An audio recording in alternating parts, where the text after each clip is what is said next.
साथियों, जब अंग्रेज जसवंत राव होलकर पर 1804 में हमला करने वाले थे, उस समय वे सबसे अधिक दौलत राव सिंधिया और उसकी सब्सिडियरी सेना की सहायता पर भरोसा करते थे। जसवंत राव और दौलत राव में अंग्रेजों ही के सबब शुरू से अनबन और एक दूसरे पर अविश्वास चला आता था।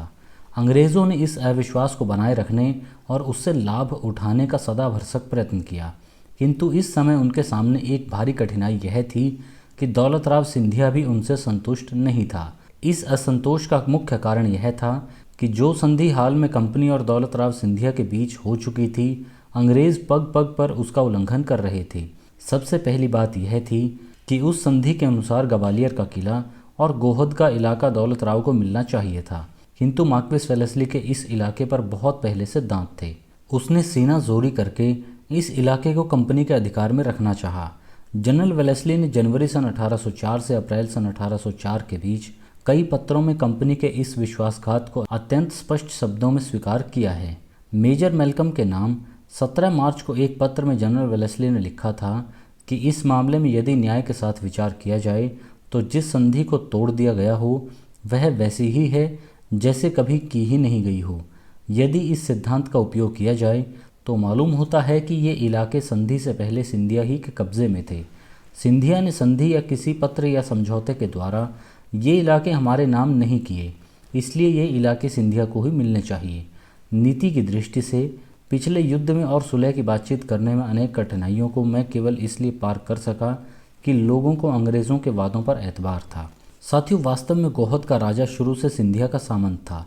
अंग्रेज़ अब इस राज को सिंधिया से फोड़कर अपनी ओर रखना चाहते थे, इसलिए गवर्नर जनरल ने संधि की शर्तों की जरा भी परवाह नहीं करके जनरल लेक को लिखकर ज़बरदस्ती गोहद का इलाका और ग्वालियर का किला गोहद के राजा के नाम पर कंपनी के अधीन कर लिया।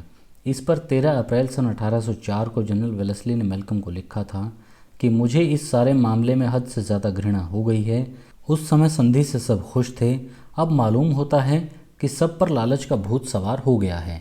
जनरल वेलेस्ली के विरोध का केवल एक कारण था, उसे डर था कि ऐसा करने से आइंदा किसी भी भारतीय नरेश और ख़ासकर सिंधिया को कभी भी अंग्रेज़ों के वादों पर विश्वास नहीं होगा। जनरल वेलेस्ली को अपनी आइंदा की कठिनाई का ख्याल था, किंतु मार्क्वेस वेलेस्ली इस बात के सहारे फूल रहा था कि उसने सिंधिया के दरबार और सेना के अनेक लोगों को रिश्वतें दे देकर अपनी ओर मिला रखा था।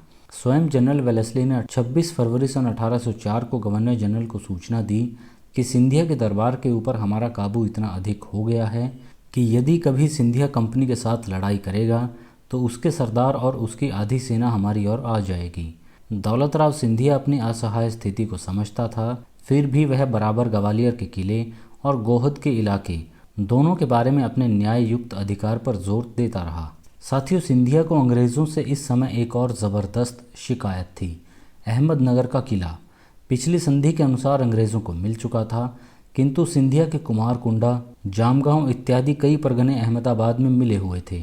संधि में तय हो गया था कि इन परगनों में सिंधिया को एक ख़ास तादाद से अधिक सेना रखने की इजाज़त नहीं होगी, किंतु यदि उन परगनों के लोग या वहाँ का कोई ज़मींदार सिंधिया के विरुद्ध उपद्रव करेगा या यदि सिंधिया को वहाँ की मालगुजारी वसूल करने में किसी तरह की कठिनाई होगी तो सिंधिया के तहसीलदार अहमदनगर के किले में अंग्रेज़ किलेदार से इस बात की शिकायत करेंगे और अंग्रेज़ी सेना फ़ौरन मौके पर पहुंचकर उपद्रवों को शांत करेगी और मालगुजारी वसूल करने में सिंधिया के आदमियों को मदद करेगी।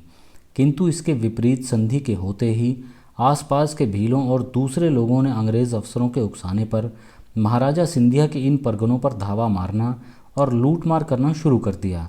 नतीजा यह हुआ कि थोड़े ही दिनों में सिंधिया का वह सारा इलाका वीरान दिखाई देने लगा, यहाँ तक कि दूर दूर तक आबादी और खेती का निशान तक नहीं मिलता था। सिंधिया के तहसीलदारों ने बार बार अंग्रेज़ अफसरों का ध्यान इस ओर दिलाया और संधि की शर्तों के अनुसार उनसे मदद चाहिए, किंतु किसी ने उनकी प्रार्थनाओं पर ध्यान नहीं दिया। मजबूर होकर महाराजा दौलत राव ने स्वयं अपनी सेना इन उपद्रवों को शांत करने के लिए भेजनी चाहिए, किंतु अंग्रेज़ों ने संधि की शर्त सामने लाकर ऐतराज़ किया। दौलत राव दोनों तरह से लाचार हो गया था। उसने बार बार की सूचना गवर्नर और जनरल लेक दोनों को दी, किंतु दोनों लगातार इस मामले में टाल मटोल करते रहे। ऐसी स्थिति में होलकर के विरुद्ध सिंधिया से सहायता ले लेना इतना आसान नहीं था। मार्क्वेस वेलेस्ली ने अब दौलत राव सिंधिया को धोखा देने और होलकर के विरुद्ध उससे सहायता प्राप्त करने का एक और उपाय निकाला। उसने आगामी युद्ध के विषय में बड़े जोर के साथ अंग्रेज़ों की निस्वार्थता और परोपकारिता का ऐलान किया और लिखा कि होलकर की शक्ति को परास्त कर देने के बाद मेरा इरादा यह नहीं है कि होलकर कुल का कोई भी इलाका कंपनी के कब्जे में रखा जाए।